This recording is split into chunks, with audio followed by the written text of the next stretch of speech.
All right, hello friends, how are you? I'm just gonna grab my marker. So I was talking with a friend just the other day and we got talking about nutrition. So said friend has a nutrition guide, which I provided her. I do, if you're interested, I do a one-shot deal and it's a nutrition guide. So it does give you the calories that you should be taking in throughout the day. It also gives you a macro breakdown. It's really, really good information to help you understand what your macros are, where they come from, that sort of thing. I'm not getting you to track anything through that. It's more of a guide. It tells you what's, what kind of fats to eat more of, what kind to eat less of, what kind to really stay away from. Same with the proteins and the carbs, that sort of thing. So this friend had messaged me and said, hey, Celine, like, what's up with these macros? I need just a little more information on them. How strategic am I supposed to be? Like, it already says how many calories I'm supposed to be eating, so what's up with these macros? And honestly, the macros are not the end all be all. People love talking about them. People love tracking them, that sort of thing. It's really good to know. It's good to know what your food is and where it comes from, that sort of thing, where your nutrition comes from. However, if we're talking fat loss, just overall fat loss, I'm just going to throw numbers out there. Someone's 200 pounds, they are overweight, they're looking to lose weight, they want to get down to 150. They need to lose fat is what it comes down to. And your macros are not going to matter so much at that point in time.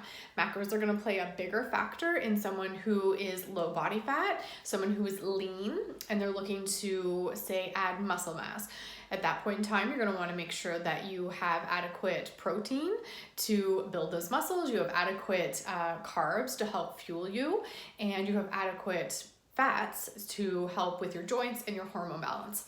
So that's more where macros will come into play. If someone's looking to lose weight, especially a significant amount, and to each their own, whatever you think significant is, could be 10 pounds, could be 50 pounds, doesn't matter. If you're looking to lose fat, it's all about, and this is not as clear as I was hoping it was going to be, it's all about calories in, calories out.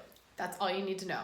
So, I mean, you should be getting some carbs, some fats, and some proteins throughout the day, of course, but if you're looking to lose fat, it's going to come down to calories in versus calories out. Now, what I mean by that, I'm going to break this down, is we have a BMR. A BMR is our basal metabolic rate.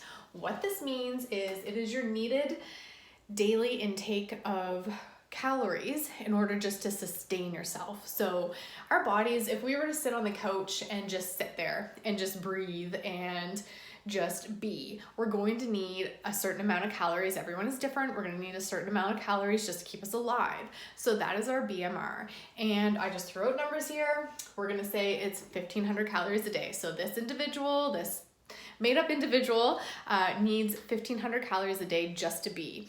Now that's not taking into consideration any movement, any work, or anything like that. How we do that is TDEE. This is your total daily energy expenditure. So this is your work, your movement, you're walking, you're getting groceries, you're doing laundry, that sort of thing. So your TDEE is how many calories you need throughout the day to do and be and do things, that sort of thing. So throwing out a number here, 500 calories a day. So this made up individual needs 1,500 calories a day just to be. They need an extra 500 calories a day to sustain their activities throughout the day. So that adds up to 2,000 calories a day. This is their maintenance level. So at this point, if they just keep on doing what they're doing, they keep on eating 2,000 calories, they should just stay wherever they are. However, like I said, this person is, we'll throw out another number, 200 pounds. They're looking to get down to 150 pounds. So you're going to want to play around with these calories. This is where calories in, calories out comes into play. So if you're looking to lose fat, you want to be in a calorie deficit. What this means is your 2,000 calories a day, you actually want to be consuming less than that because your body's going to, at this point in time, your body is using 2,000 calories a day and you're taking in 2,000 calories a day. So your maintenance, you want to lose, so you want to be in a deficit. Therefore, you want to eat less than what you're taking, or yeah, you want to eat less calories. Or there's also another way that you can do this, which would be exercise. So there's two ways that you can be in a calorie deficit: through eating less, which would be less calories, or doing cardio. Now, I'm not saying weight training because yes, of course you do use calories during weight training. However, I'm not going to get into this, but your body needs to be at a certain, your heart rate needs to be at a certain level in order for your body to tap into those fat storage and use that up as energy. Completely different topic. We can get into that some other time as well.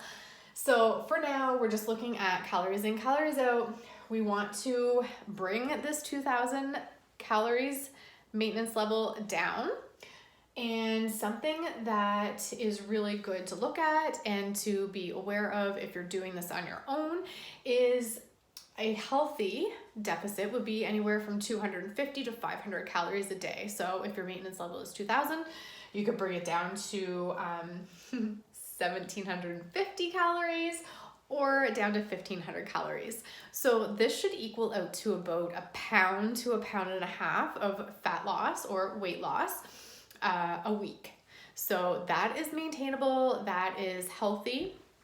For someone who is larger and overweight and looking to bring down the weight, in the beginning you may see a 2-pound difference in the week.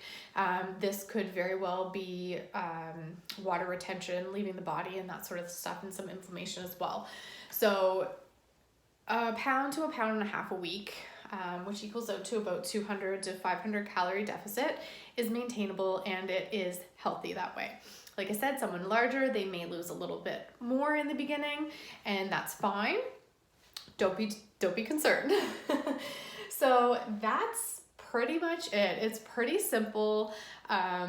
Calorie deficit for fat loss. If you are looking to, say this individual is 200 pounds, or looking to come down to 150 pounds, you have to realize that's not going to happen overnight. It's going to not happen in a month either. If you want to do it healthy and you want to do it in a way that you can maintain it, you want to be in that 250 to 500 calorie a day deficit, which is going to equal out to a pound to a pound and a half a week of weight loss. So if you do the math, which I should have before I did this, but if you do the math, if someone's 200 pounds and they're losing, actually this is easy. If they're losing a pound a week and they're 200 pounds and they want to get down to 150, it's going to take you 50 weeks. It's almost a year, which you could do it in you could lose a pound and a half, and then you could shorten that up to, would that be 25 weeks? So you could do it either way, but main thing is to be very consistent, and also to give yourself a lot of time. So 2 ways to be in a calorie deficit: you can eat less calories, or you could do both. So say you want to be in a calorie deficit of 500 calories a day, you could eat 250 calories less in the day, and then you can do some cardio, get that heart rate up, and burn 250 calories during cardio as well. So you want to be going at a moderate pace. It wants to be difficult. For myself, I'm just going to throw numbers out there so you kind of get an idea. My heart rate would have to be around 128 to 135, somewhere around there, for me to be tapping into those fat sources and using that up as energy. Again, that's a whole other topic that I can get into, and I will save that for another video. If you have any questions, please reach out. If you're looking for a nutrition guide, not a meal plan, certainly a guide, helps you along the way. It goes a lot longer and helps you out just when you're grocery shopping and that sort of thing, to understand what's a protein, what's a fat, and what's a carb. Get you used to what is really good, what is okay, and then what you should stay away from, and helps close up some of those misconceptions. So that is all that I wanted to talk about. I hope this helps. Again, reach out at any time if you have any questions, and stay tuned for the next video.